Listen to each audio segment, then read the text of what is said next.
Hello, number ones, and welcome to Metatron's Academy. Today we're going to talk about the 10 languages that I would love to learn in 2026. Now, before you start throwing tomatoes at me, here's the thing. What do I mean? Am I actually going to try and learn 10 more languages? Obviously not. That would be absolutely impossible. So the way this list is going to have to be looked at is the following. Language number 10 is going to be, oh yeah, if a miracle happened, then I might actually try it, but realistically not going to happen. Just a desire, if you will. Whereas language number 1 is a language that I'm actually actively learning, and therefore when I say that it's one of the languages I would like to learn in 2026, meaning I would like to reach a certain level, so upper B2 fluency, if you will.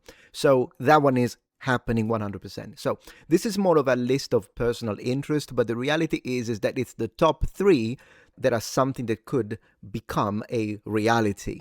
So without further ado, let's start with number 10. At number 10, I'm going to put Polish. So why would I want to learn this language? The reality is that I've never been to Poland, but I have interacted with Polish people, and it is in fact the people and their absolute great sense of humor that is what's actually drawing me towards this language. Have I heard it spoken? Only a couple of times. It did sound more like a conglomerate of consonants, but regardless of that, if Polish people are so cool, why not learning the language? Now, once again, this is number 10, so most likely it's not going to happen, but it is a wish of mine also, because if I could actually reach like a lower B1 in Polish, what I would do 100% is to interact with all of those members of the Heroes of Might and Magic 3 Facebook pages that I'm always consistently interacting with, because it's fascinating. When you join Heroes of Might and Magic 3 Facebook groups, half of the people are alcoholics and the other half are Polish, which is the same thing. Now, another thing that I really like about Poland is, well, Chopin, because even though we oftentimes imagine the great pianist, in fact, one of the best in the world and composer, we think of him as being French because of the name, but he's not. He's from Poland, and he just left Poland and relocated to France. Of course, the guy was fluent in French and lived the rest of his life in France, and a lot of the music that he created happened in France, but that doesn't make him French. So that's another thing that it's important to think about Poland. So Chopin, Poland, fantastic sense of humor, Poland, probably sausage and beer, and most importantly, people are cool. So that's language number 10. At language number 9, we've got Vietnamese. Now, you will notice that there is going to be multiple languages in Asia, and that is because I've always been extremely fascinated by Asian languages. It was one of my majors at university.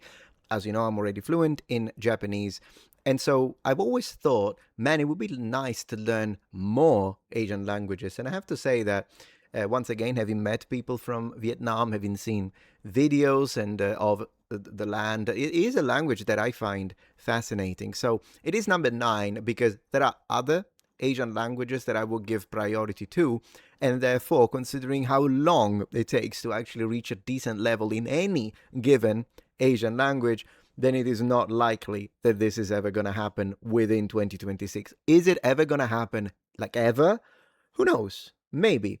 But we'll have to see. Vietnamese, though, man, it would be really fun. Could you imagine like going to one of those, I don't know, nail salons here in the US, and you just start speaking fluent Vietnamese? I would love to do that. Like, it would be really fun. And not to film it and be obnoxious, just to genuinely make them happy, which is, generally speaking, one of the things I like the most about learning languages that usually are a little less known. So that's not language number 9, Vietnamese.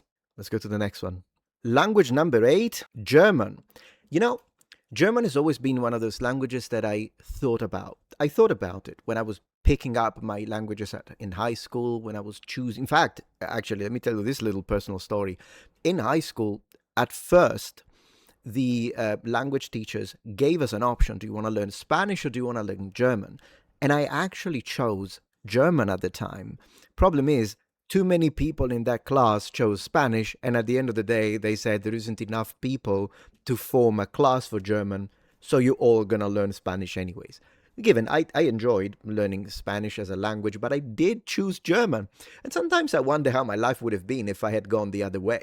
You know, what if I really got into it? What if I ended up moving at one point and spending some time in Germany. I do have good friends in Germany, particularly through HEMA, historical European martial arts and whatnot.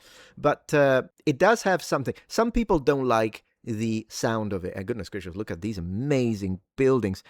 I was saying some people don't like the sound of it. I do. I actually like the sound of German.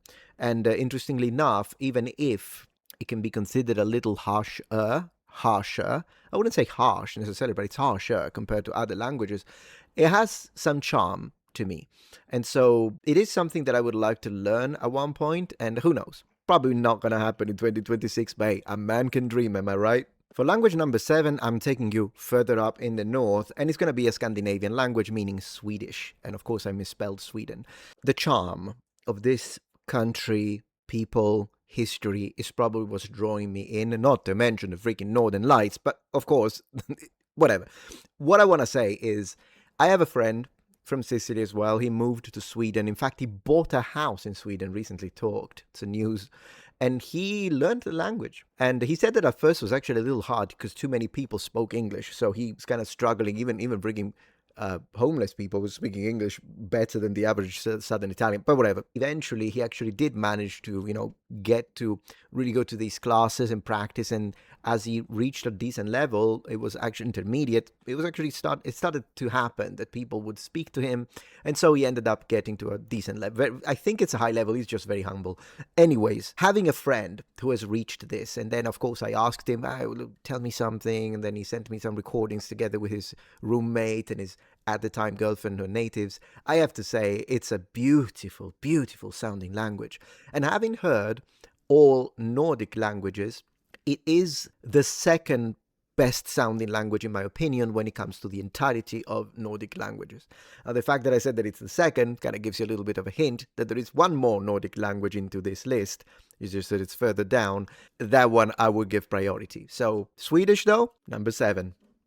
Number 6, we're going to go for ancient for this one, and it's going to be specifically biblical Hebrew. This is a faith thing. I've always been interested in studying the Bible, learning the Bible, because I was brought up Christian, and I am a Christian, practicing Christian.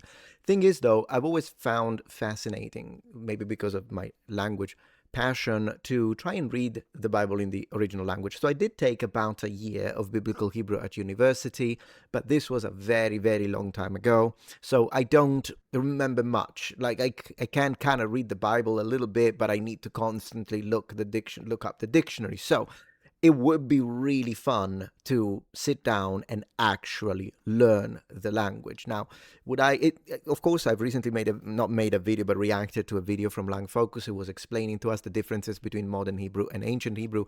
And of course, if you learn biblical Hebrew really, really well, up to a certain extent, you could also understand modern Hebrew. But my main interest is the biblical translation. So yeah, I would learn a little bit of modern Hebrew in the sense that, in modern Hebrew, they actually say this other way. That I would learn out of casual interest, but my main interest would be develop the ability to read the Bible in the original language without the need to constantly look words up in the dictionary.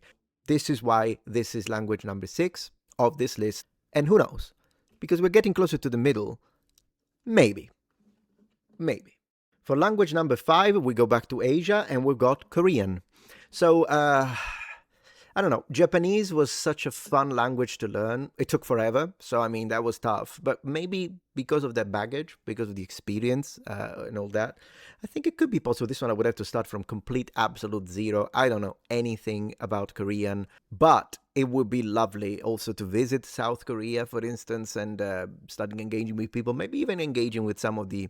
I'm not sure if I would be into the drama, I'm going to be honest with you, but there is a lot of video games that are made in Korea. It could be fun to actually play them in the original language, I guess, and maybe watch some movies, okay? I've always been into movies. Korea is fascinating. I love it. I love the sound of it. I think it is one of the best sounding languages in Asia, and even I would put it in one of the top 10 best sounding languages in the world. So Korean to me is fascinating. Why haven't I studied it? Well, because I was more interested in Japanese. But maybe, at one point, I'm not saying that I want to become fluent, but perhaps just a rudimentary understanding of the language, just to start and have a feel of what it would have been like to choose Korean instead of Japanese and live in an alternative reality, definitely something I would like to test if I had the time. So Korean is language number 5 of this list today.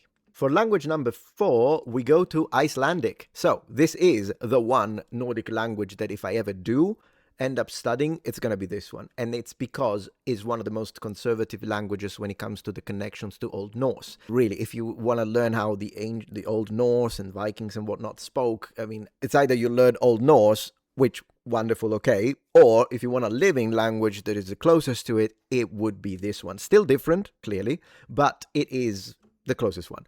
And also, I mean, look at this. This is like Skyrim. To me, I mean, probably all of Scandinavia is kind of Skyrim-ish. This is like outworldly. And so even the history of it, all the way back to as old as you can get, really, every time that I watch a video that shows me the history of Iceland, and then I even look at the natural environment and whatnot, it just blows my mind. So even though I understand that there isn't that many speakers of this language when it comes to population size, I mean, who cares? Someone can also learn languages just because you want to speak to those few people that speak it. Who cares? You don't have to always choose the language that allows you to speak to and communicate to an enormous number of people, particularly if you're working on like language number 8, which would pretty much be for me. Icelandic, phenomenal. That would be my choice. For the next language, we're going to, boom, Cantonese. So Cantonese, as a form of Chinese, is another language that I would have to learn, and this has been in my head for a while. So this isn't a new thing. It's something that I've always had in mind. I just never did it. And at one point, I was actually dreaming of visiting, for instance, Hong Kong, where clearly this language is spoken. There is so much to say. It sounds fun. Believe it or not, I actually think Korean sounds better, but I'm more intrigued by the presence of tones. So even though I still think it's a pretty sounding language, but how pretty a language is not necessarily the most relevant element of me choosing one. Okay, I know I'm not making sense right now, but it's kind of late at night. Please give me a pass. So anyways, the tones are probably one of the things that fascinate, that amaze me the most, and it's one of the most fun challenges, which is why then it pushes Cantonese up in my list. So this, hopefully, will be a language I'll be able to explore soon. And who knows, maybe in 2026. The next language is Greek. Now, you know my love for Greece and my hatred for Christopher Nolan. This shouldn't really come as a shocker. And I did study a tiny little bit of Greek. Modern Greek, I mean. In fact, when I say Greek, I mean modern Greek. Because ancient Greek, though amazing, it doesn't really allow me to communicate with people right now unless I build a time machine. Or I just find someone like Luc Ranieri. So I would love to, when visiting, for instance, Athens or Crete or whatever it is, the Peloponnese, I would love to be able to speak in the language and not having to use English. You know what I mean? And Greece is majestic. And in a way, there are a lot of words that we use, including in my native language, Italian, that come from Greek. And sometimes we know, and sometimes we don't. But the connection between the Latins and the Greeks is so strong, and it was so strong that, as you know, there were plenty of ancient Romans that did learn Greek as the learned language, also to show off.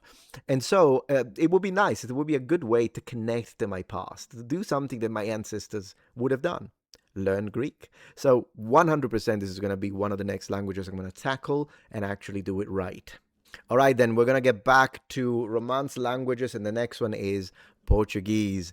I love it. I freaking love it. I love Portuguese. I'm going to be honest, I love both varieties of Portuguese, whether it be European Portuguese or Brazilian Portuguese.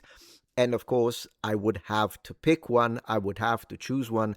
It might offend some people, but I'm just going to be honest with you. It would be Brazilian Portuguese. But I do find Portugal Portuguese also beautiful and intriguing. It's just that between the two, there is just something about the musicality of Brazilian Portuguese. And I know that a lot of people choose this, so I guess I'm not special, but I'm one of those. I'm one of those that if I'm forced to choose, which I would have to be, because you gotta pick one, man, look at this beautiful, that's a gorgeous thing. I'm gonna use this for a thumbnail 100%. But yes, I would learn Portuguese, and hopefully this is gonna happen soon. And I hope that it's not gonna be too difficult, particularly I think as a native Italian speaker, I think once you recognize some of those sound changes that would be a little bit off-putting for us. Not off-putting in the sense that we don't like them, off-putting in the sense that we don't expect them. Like, particularly in Brazilian Portuguese, we don't expect the D to sound a certain way or the T to sound a certain way. And so once that's understood as a systemic pattern, I think it would become easier to understand. It's kind of strange because first time I was exposed to Portuguese, I understood nothing. But then as I started to get used to the ideas and be like, okay, whenever I hear this sound, it's actually this letter. Believe it or not, that made it easier already. And I've done a few tests on this channel when I tried to understand it. Believe it or not, even without studying, once these things are understood, it wasn't too bad. So Portuguese, 100% is going to be one of the languages I'm going to look into in 2026, and we'll see where we go from there. All right, so the last language is going to be, and of course it's going to give you the Mandarin, meaning the fruit, but it is Mandarin, the language, because, bro, I've been working on this language for years. For years. I started in my freaking 20s. It's about time. Okay, can we get the language, please? Chinese. It's about time. It's about time to actually reach fluency. So I'm actively working on it. And now, given with a newborn baby, I'm giving kind of more time to him, and so I have had to put down the brakes a bit because I was really going on it like crazy. But hopefully, as things settle and we get used to a more normal pattern, I hope that I'll be able to get back to it, because I think 2026 is going to be the year, and I think this one is going to happen. This is the year that I finally reach fluency in Mandarin. I'm not fluent. I'm a B1, I would say. I'm around a B1. And I want to reach that maybe upper B2 that I believe is within my reach. It just requires that daily practice and commitment that a lot of the times is difficult to find, particularly if you're really busy. But I'll do it. I will do it. That's my challenge. That's my challenge. And at the end of the day, that's my list. So I hope that you enjoyed it. Let me know what you think and what your top 10 languages for 2026 are. And thank you very much for watching and joining Metatron's Academy. Have a good one.